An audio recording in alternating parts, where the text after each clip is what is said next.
ازيكم؟ انا بسنت سالم وريفيو جديد عن غسول ان لايف او الغسول النسوي ان لايف.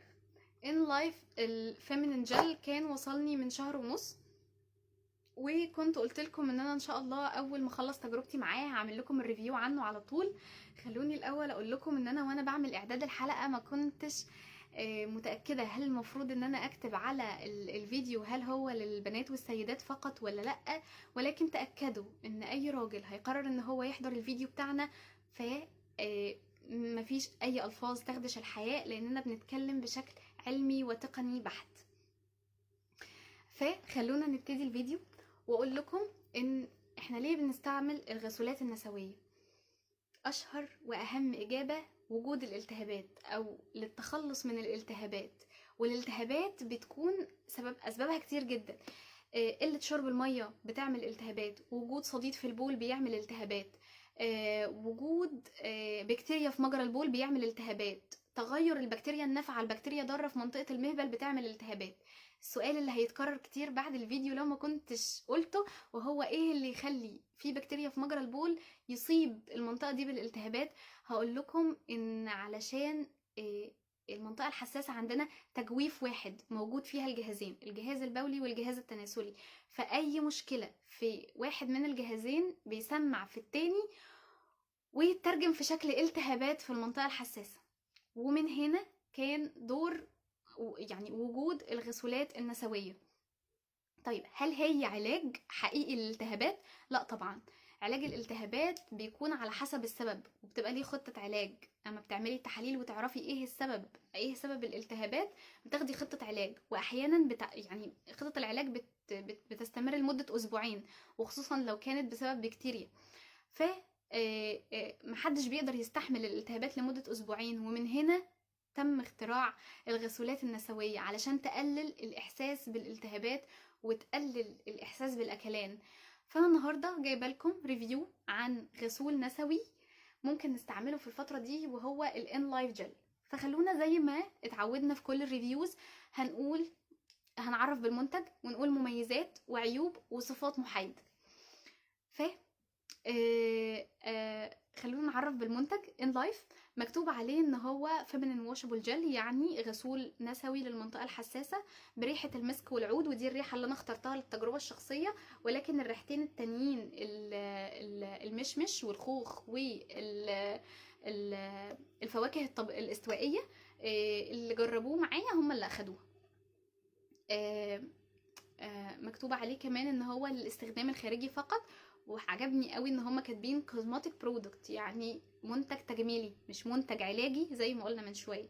طيب ايه هي مميزات الان لايف جل؟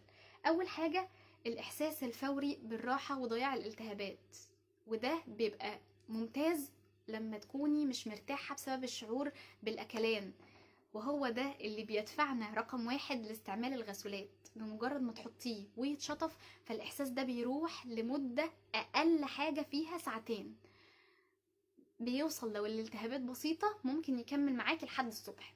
فدي كانت أول ميزة في ان لايف جل، وده بسبب وجود 3 مستخلصات رئيسية. بالمناسبة هو موجود فيه مستخلصات طبيعية كتير، ودي حاجة كويسة لأن توجه عالم الكوزماتكس دلوقتي أو علم الكوزماتكس عموما في إنه يستعمل مستخلصات المواد الطبيعية أكتر من المركبات الكيميائية. الزعتر والكامومايل والكالنديولا. وانا قلت لكم قبل كده الكالنديولا هتسمعوا الاسم ده كتير لان هو يعني من افضل مستخلصات المواد اللي موجودة علشان تقلل الاحساس بالالتهاب وتسيب الجلد منتعش، سواء كان بقى في اي حتة. وهتبقى حلوة قوي لما هنتكلم عنه في منتج تاني قد ايه هو بيقلل الحساسية. ده كان دي كانت اول ميزة في ان لايف جل. رقم 2 بيسيب المكان مترطب وناعم ومنتعش، وده بسبب مادة الالانتوين، واحنا اتكلمنا عنها قبل كده. مادة الالانتوين دي بتسيب الجلد عليه طبقة حماية مترطبة علشان تمنع اي حاجة جاية من جوه الجسم علشان تحفز الجلد ان هو يعمل التهابات او انه يقوله في مشكلة. الالانتوين دي مادة بتوقف كده الغدد الدهنية بالذات عند حدها كده، وبتقول لها اهدي احنا محميين وكله تمام. دي كانت الميزة التانية من الان لايف جل. رقم 3، ريحة المكان بعد الغسول بتكون لذيذة، وبالذات لو الالتهابات دي مسببة ريحة سيئة، يعني البكتيريا النافعة اتحولت لبكتيريا ضارة وابتدت تطلع ريحة وحشة.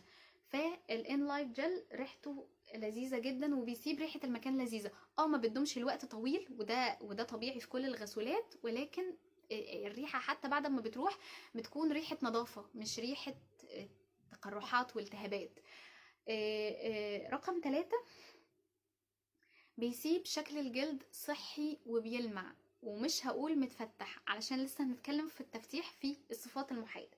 رقم 5، لانه جل فبيقعد فترة طويلة. يعني الان لايف انا كنت قلت لكم في الستوري اللي انا عملتها عنه ان انا اتصدمت لما بعتولي كمية صغيرة جدا، وهي كمية يعني عينة، وانا كنت قايله لهم ان في 3 اشخاص هيجربوه، ان انا محتاجة كمية تكفي 3 اشخاص لمدة 3 اسابيع.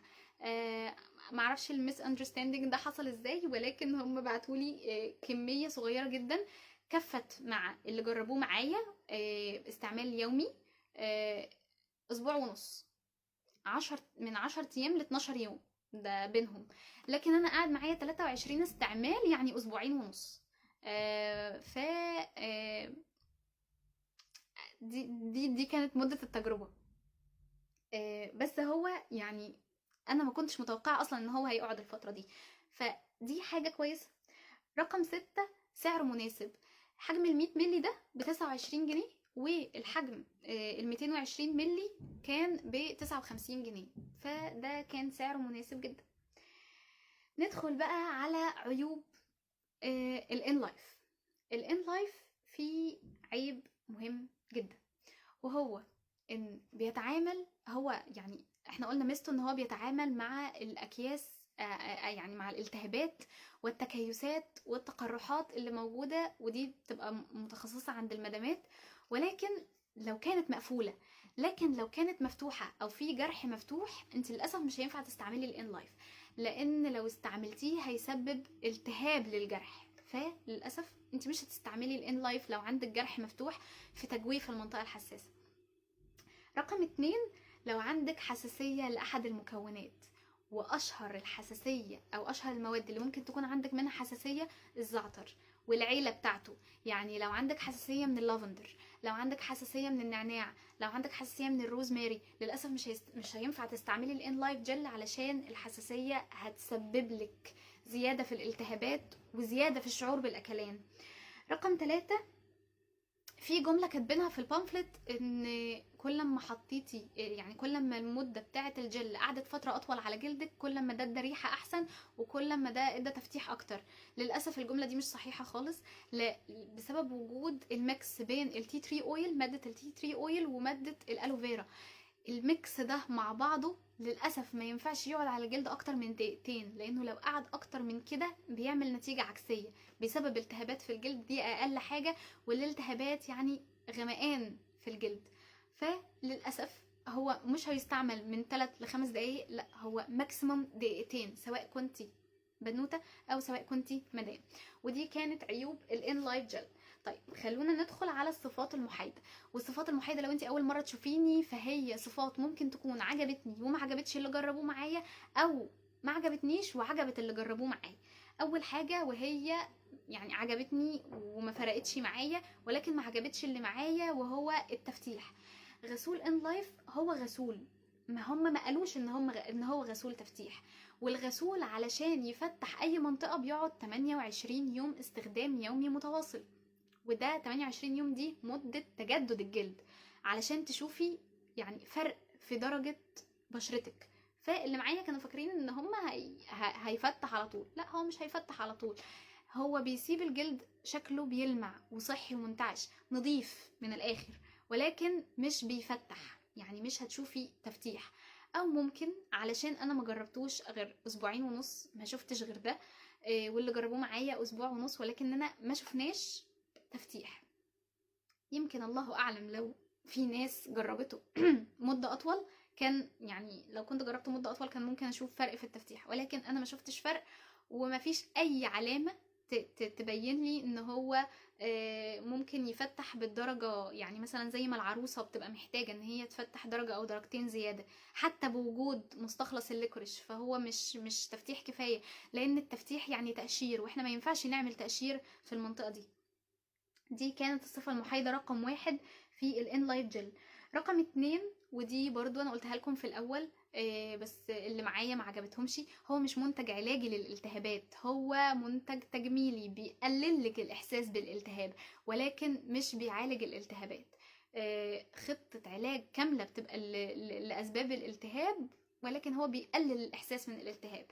رقم 3، ودي حاجة برضو انا حبيتها واللي معايا ما فرقتش معاهم خالص او ما خدوش بالهم منها، وهو وجود مادة الكلوروهكسيدين. مادة الكلوروهكسيدين دي مادة معقمة، لو حد كان دخل عمليات قبل كده، فاي مكان في الجلد بيتم تطهيره بمادة الكلوروهكسيدين دي، بتبقى في قطنة، ويتم تطهير المكان علشان لو في اي بكتيريا موجودة قبل ما يتم فتح الجلد او اي مكان.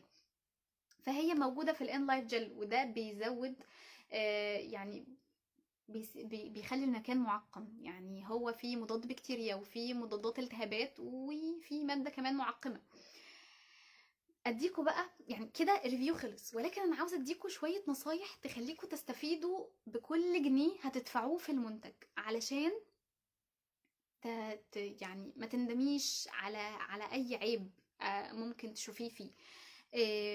رقم 1، ده لو انت بنوته وعندك التهابات شديده جدا وانت ما بتحبيش تلمسي المنطقه دي كتير، انت هتحطي كميه مناسبه من الجل على صوابعك وتدهنيها كانك بتدهني كريم عادي، وهتسيبيه لمده 30 ثانيه، وارجوكي ما تسيبيهوش اكتر من كده.